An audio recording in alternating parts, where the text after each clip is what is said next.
आदाब नाज़रीन, आप देख रहे हैं गुलिस्तान न्यूज। अभी तक का उर्दू खबरनामा लेकर मैं आपका मेजबान गौहर कुची आपकी खिदमत में हाजिर। तफसीलात से पहले अभी तक की सुर्खियों पर एक नजर।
और अब पेश है खबरों की तफसील। उत्तराखंड और गोवा के लिए वोटिंग का अमल जारी है, जबकि उत्तर प्रदेश के दूसरे मरहले के लिए भी वोटिंग जारी है। उत्तराखंड में अब बीजेपी की हुकूमत है और उन्हें 5 साल के दौरान 3 वजीर आला तब्दील किए हैं, जो उनके खिलाफ सबसे बड़ा मुद्दा है। दूसरी तरफ कांग्रेस बदलाव की नुमाइंदगी कर रही है।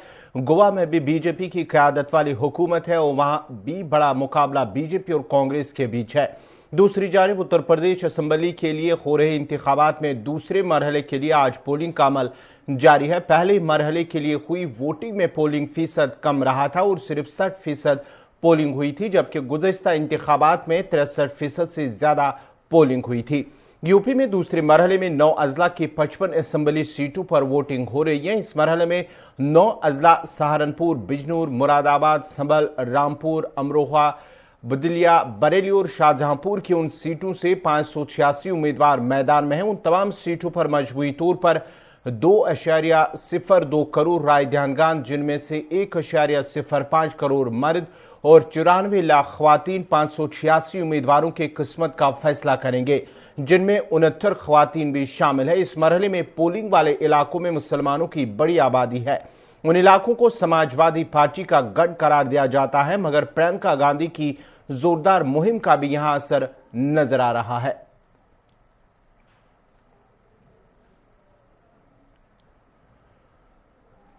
उत्तर प्रदेश के वजीर आला योगी आदित्यनाथ ने कहा है कि मुल्क आईन के साथ चलेगा, न कि शरीयत से। उन्होंने मजीद कहा कि जो लोग ग़ज़व हिंद का ख्वाब देख रहे हैं, क़यामत के दिन तक उसे पूरा होने नहीं दिया जाएगा। ये इसका मतलब है, जो लोग सपना देख रहे हैं गजवाई हिंद का, मैं बहुत स्पष्टता के साथ कह सकता हूं, ये नया भारत है। ये दुनिया के सबसे लोकप्रिय नेता से नरेंद्र मोदी जी के नेतृत्व का भारत है। इस नए भारत में विकास सबका, लेकिन तुष्टीकरण किसी का नहीं। सबका साथ, सबके विकास की भावना के साथ सरकार कार्य कर रही है। सबका विश्वास और सबके प्रयास को लेकर के सरकार चल रही है।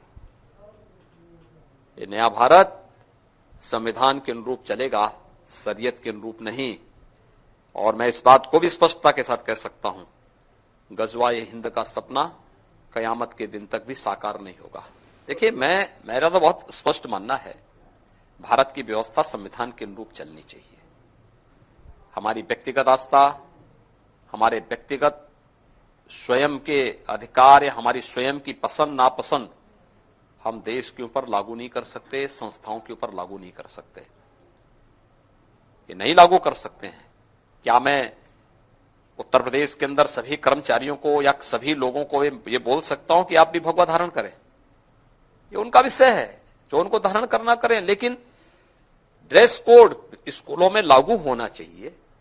स्कूल का विषय है, स्कूल के अनुशासन का विषय है। आर्मी में कोई ये कहेगा कि हम लोग जो है अपने अनुसार चलेंगे, फोर्स में कोई इस प्रकार की बात करेगा? कहां अनुशासन रह पाएगा? व्यक्तिगत आस्था आपकी अपनी जगह होगी, लेकिन जब संस्थाओं की बात होगी तो संस्था के नियम कानून को हमें मानना होगा। देश की व्यवस्था होगी, देश के संविधान को मानना होगा।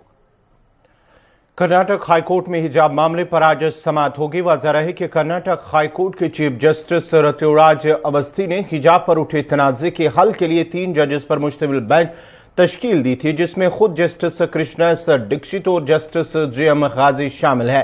बेंच ने हिजाब के मामले पर 3 समाअत मुकम्मल कर ली है। कर्नाटक हाईकोर्ट ने हिजाब मामले की अगली समाअत आज तक मुलतवी कर दी थी। मजीद कोर्ट ने यह भी कहा है कि अगली समाअत तक तलबा मजहबी लिबास पहनने से परहेज करे। कर्नाटक हाईकोर्ट ने कहा है कि वो इस मसले पर गौर कर रहे हैं कि क्या सिर पर स्कार्फ पहनना बुनियादी हुकूक में शामिल है और क्या सिर पर स्कार्फ पहनना मजहबी अमल का एक लाजमी हिस्सा है।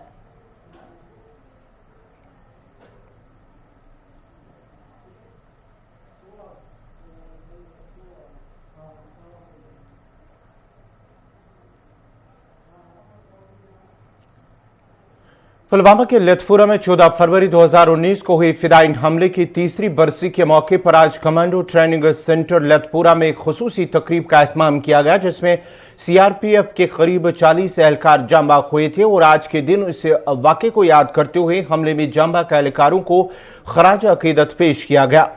इस मौके पर सीआरपीएफ के आला अफसरान भी तकरीब में मौजूद रहे। उधर वजीर आजम नरेंद्र मोदी, वजीर दाखिला अमित शाह और जम्मू कश्मीर के एलजी मनोज सिन्हा के साथ साथ दीगर सियासी लीडरों ने ट्वीट करते हुए हमले में जांबाग एहलकारों को खराज पेश किया और कहा कि मुल्क उनकी अजीम कुर्बानी को हमेशा याद रखेगा।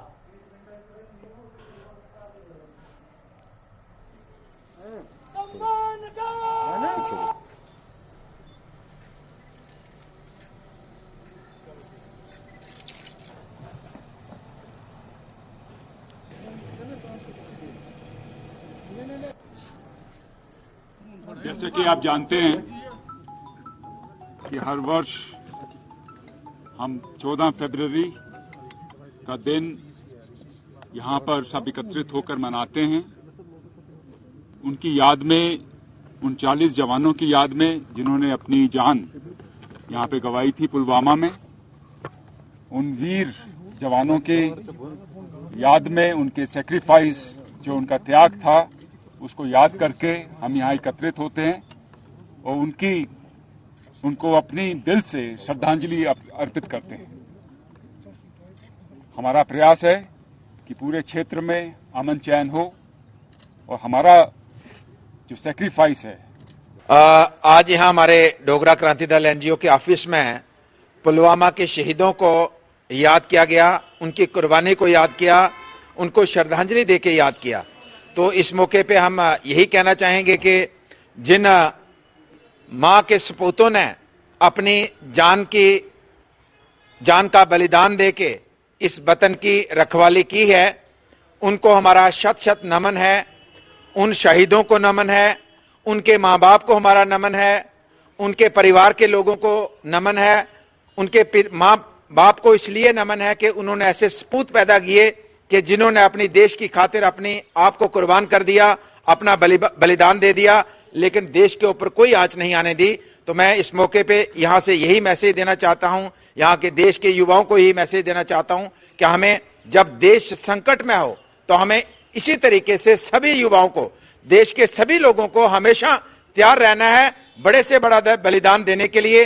अपना बलिदान देने के लिए भी अगर हमें अपने आप को कुर्बान भी करना पड़े, बलिदान देना भी पड़े, तो हमें हमेशा तैयार रहना। लेकिन हमारे देश को कोई आंच ना आए, कोई पड़ोसी ऐसा मुल्क हमारे देश का नुकसान ना करे, ये मैसेज हम यहां से देना चाहते हैं। और इस मौके पे मैं यही कहना चाहूंगा कि इन शहीदों ने जो बलिदान देके हमारे देश की रक्षा की है, आम नागरिक की रक्षा की है, देशवासियों की रक्षा की है, उसको हमारा नमन है।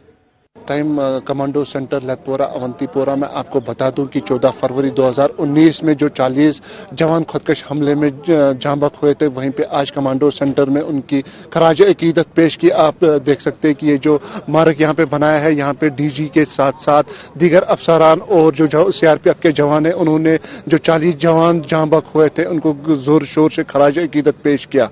मैं हूँ शेख कौसर, गुलिस्तान न्यूज लतपोरा।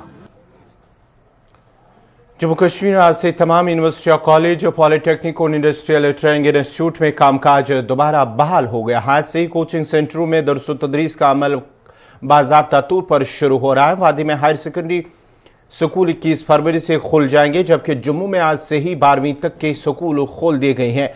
वादी और जम्मू में 28 फरवरी से प्राइमरी से मिडिल तक के क्लासेस में तदरीसी कामकाज शुरू होगा और आज जम्मू में स्कूलों में कामकाज, कॉलेजों में रौनक दोबारा लौट आई, जबकि तालिब इल्म काफी खुश भी नजर आ रहे थे।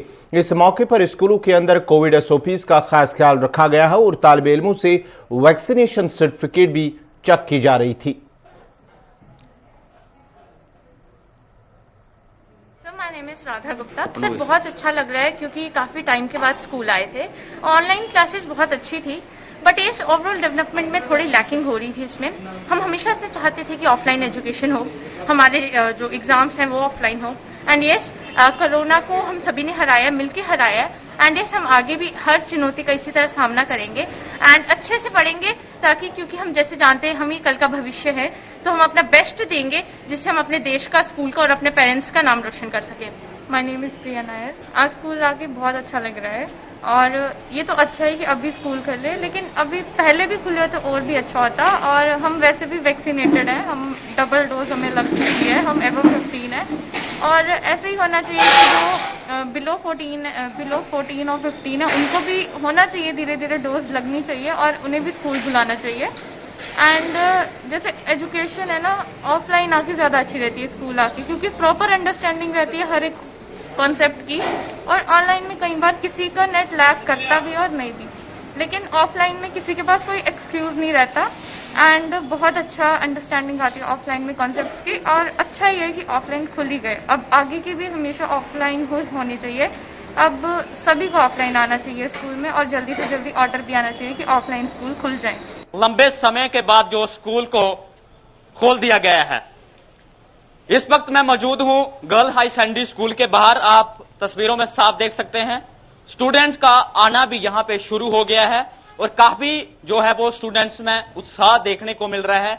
यहां पे आप साफ देख सकते हैं लंबे समय के बाद 9वीं से लेकर 12वीं कक्षा तक जो स्टूडेंट्स हैं, स्कूल हैं, उनको पूरी तरह से खोल दिया गया है। अगर कॉलेज की मैं बात करूं, आज से कॉलेज भी जो है पूरी तरह से खोल दिए गए हैं। लेकिन यहां पे आप साफ तस्वीरों में देख सकते हैं पूरी तरह से यहां पे एसओपी का ध्यान रखा जा रहा है, सैनिटाइजर बच्चे पूरी तरह से। और दूसरी तरफ मैं आपको यह भी दिखाता चलूं, यहां पे पूरी तरह से प्रॉपर जिस बच्चे की वैक्सीनेशन होगी उसको ही अंदर आने की अनुमति दी जाएगी। कुछ स्टूडेंट हैं, इनसे हम बात करेंगे। किस तरह का रिएक्शन रहा आपको स्कूल आने के बाद? बहुत ही ज़्यादा खुशी हुई जब स्कूल खुले। गवर्नमेंट का ये ऑर्डर बहुत ही अच्छा रहा। काफ़ी देर से 2 साल हो गए हैं स्कूल बंद थे और घर पे भी ऑफलाइन क्लासेस हुआ करती थी, वो अच्छा पढ़ाते थे टीचर्स भी। पर ऑनलाइन पढ़ने का अलग ही होता है कि कोई डाउट्स होते हैं तो हम क्लियर कर सकते हैं, टीचर से डायरेक्टली पूछ सकते हैं, कुछ भी चाहते हैं। और फ्रेंड्स भी होते हैं अपने स्कूल में, तो मज़ा आता है और अच्छी पढ़ाई होती है। तो क्या अभी इतने साल के बाद आप भी अब फ्रेंड्स से मिल रहे हैं, किस तरह की खुशी आपको? बहुत ही खुशी हुई है हमें, बहुत ही वक्त के बाद हमें मिलना हुआ। घर में हम बंद ही हो गए थे कोविड-19 की वजह से, काफी वक्त के बाद आए हैं स्कूल हम और बहुत अच्छा लग रहा है हमें। टीचरों की तरफ से किस तरह का यहाँ पे एसओपी का ध्यान रखा जा रहा है?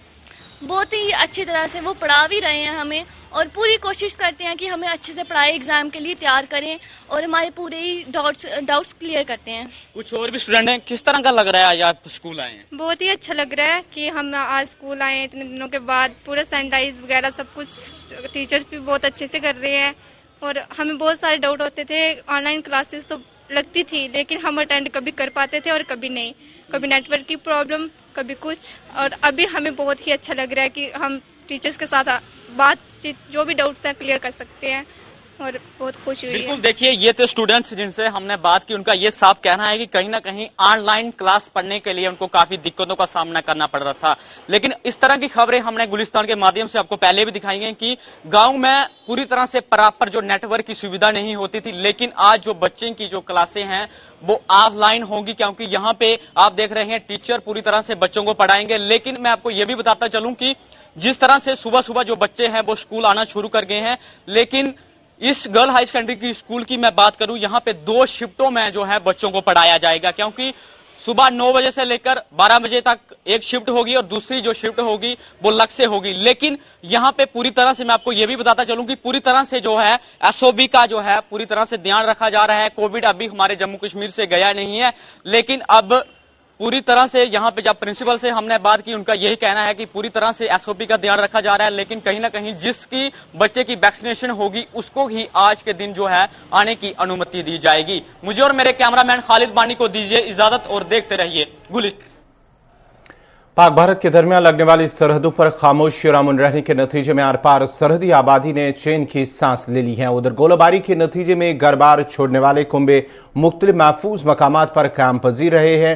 हिंदुस्तान और पाकिस्तानी फौज के माबेन जम्मू कश्मीर के मुख्तलिफ सरहदों सेक्टरों पर गोलाबारी के नतीजे में आम शहरियों के साथ साथ फौजियों को भी जानी नुकसान उठाना पड़ता था, जबकि आर पार दर्जनों ढांचों को भी नुकसान पहुंचता था।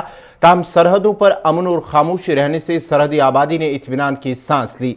गुलिस्तान न्यूज के नुमाइंदे इरशाद भट्ट ने लाइन ऑफ कंट्रोल के नजदीक रामपुर सेक्टर जो कि बारामूला जिले में आता है और दीगर नजदीकी इलाकों के लोगों से बात की, जिनका कहना है कि जम्मू कश्मीर की सरहदों पर खामोशी छाई रहने के नतीजे में आर पार लोगों ने राहत की सांस ली है।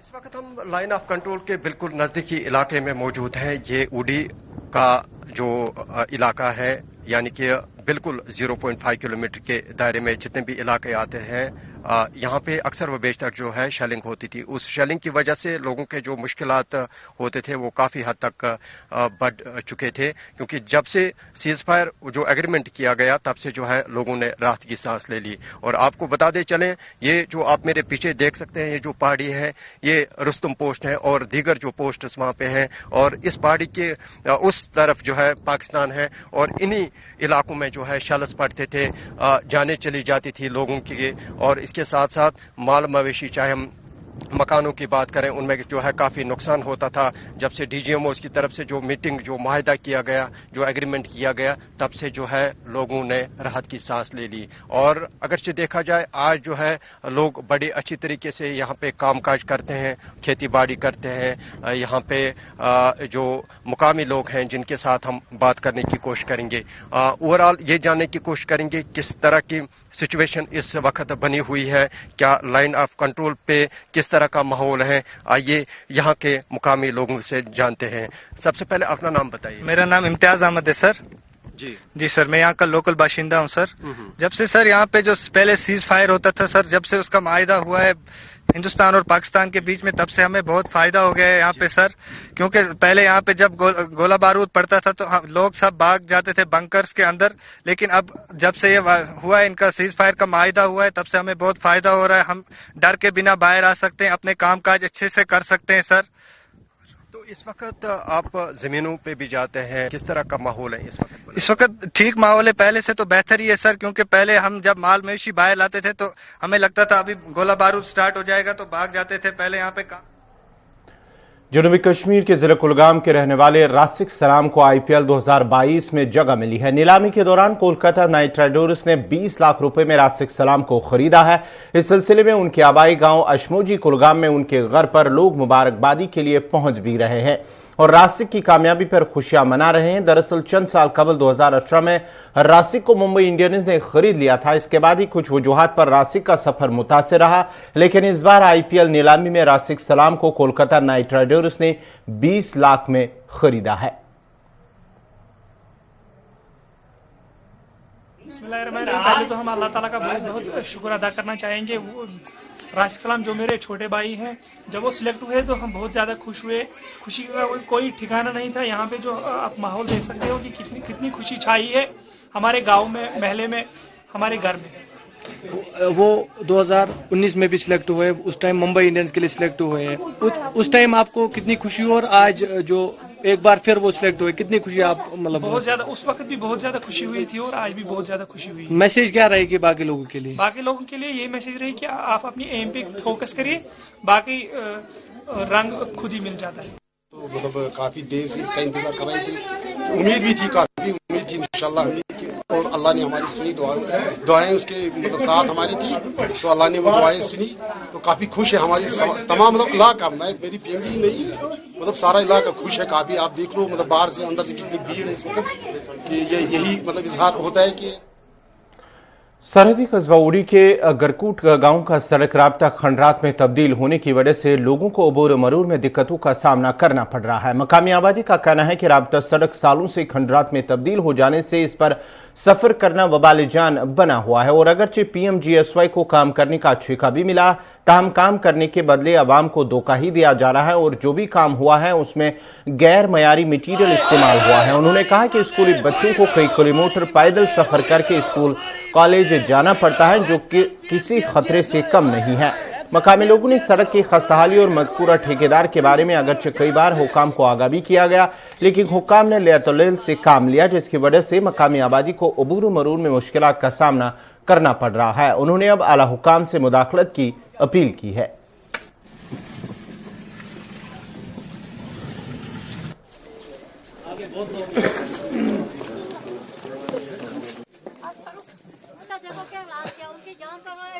तो सर अभी तक कोई महकमा नहीं चढ़ा कि हम इनको रेगुलर गार्ड। ये रोड अरसा 3 साल से इसी तरह पड़ा हुआ है।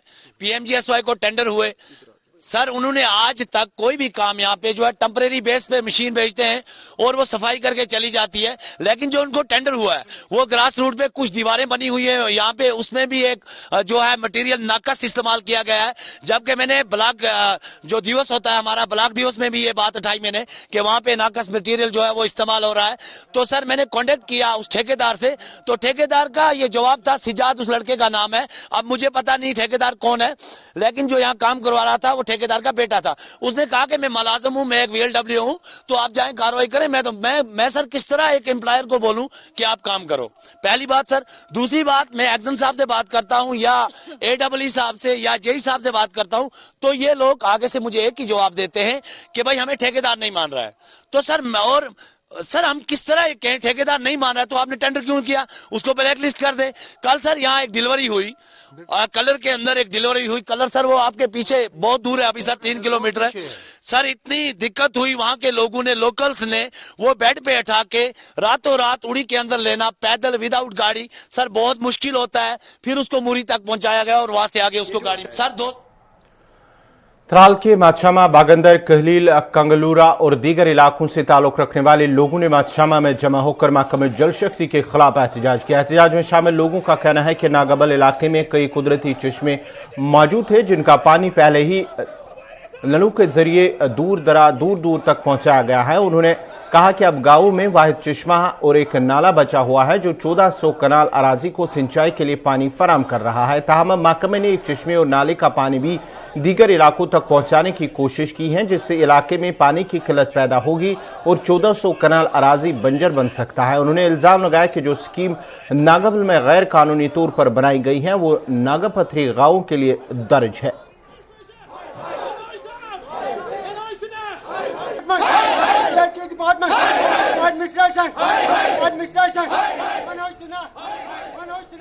प्रोटेस्ट इसलिए हो रहा है कि सरकार जो है PH डिपार्टमेंट वो हमसे हमारे 2 चश्मे ऑलरेडी उन्होंने बहुत से चश्मे लिए, अब हमारे 2 नाले बचे हैं वो ले रहे हैं, क्योंकि 1400 कनाल का जो जमीन है उसको वो बंजर बनाना चाहती हैं।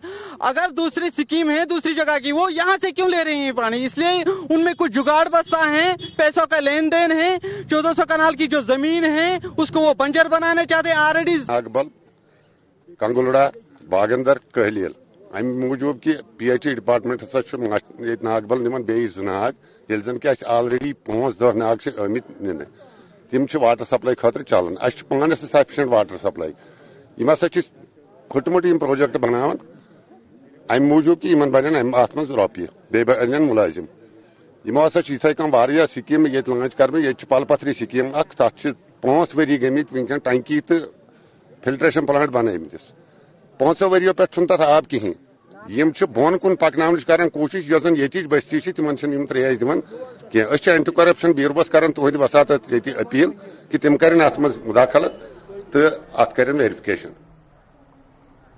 भारतीय जनता पार्टी के लीडर मोहम्मद अनवर खान ने बारामूला के डलीना, अशकूरा और दीगर मुल्हिका इलाकों का दौरा किया, जिस दौरान उन्होंने मकामी लोगों के साथ साथ बूथ लेवल मेंबरान से भी बातचीत की है। इस मौके पर जहां उन्होंने पार्टी के एजेंडे और इलाके में पार्टी की जानिब से उठाए जाने वाले इकदाम के हवाले से जानकारी फराहम की, वहीं उन्होंने पार्टी कारकुनों पर जोर दिया कि वो पार्टी को मजीद मजबूत बनाने के लिए जमीनी सतह पर काम करे। देखो, पिछले एक हफ्ते से मैं बारामूला में घूम रहा हूं। जितने भी हमारे पोलिंग बूथ लेवल के लोग हमने बनाए हैं, बूथ कमेटियां बनाई हैं, उनके साथ हमारी मीटिंग हो रही है। उसके बावजूद भी जो जहां पे कहीं हमें कमी दिख रही थी, हमारी कोशिश यही है कि हर गांव में, हर घर तक हमारी जो बात है वो पहुंचे। आपने देखा कल हमने बारामूला के लिए एक कैलेंडर भी लॉन्च किया ताकि लोगों को पता चले हमारी पार्टी का जो मंशूर है वो क्या है और हम बारामूला के लिए क्या करना चाहते हैं। मगर शुक्र खुदा का कि दिन ब दिन जो मैं देख रहा हूँ, लोगों की एक बहुत बड़ी तादाद हमसे जुड़ रही है। ये इस बात का सबूत है कि आने वाले जो इलेक्शन होंगे, जब भी होंगे, तो यहाँ से इंशाल्लाह बीजेपी का MLA होगा। और इसके साथ साथ में कश्मीर में भी हमारा काम चल रहा है। पूरे कश्मीर में भी उम्मीद यही है कि हम अच्छी खासी सीटें जीतेंगे और सरकार जो है वो बीजेपी की होगी। देखो, दिल्ला में तो एक कल बड़ी शॉर्ट नोटिस में उनको हमने बताया कि हम वहाँ पे आएंगे। बहुत नाजरीन, इसी के साथ ही अभी तक का उर्दू खबरनामा इख्तिताम पजीर हुआ चाहता है। अपने मेजबान गौहर कुछे को इजाजत दीजिए। अल्लाह हाफिज।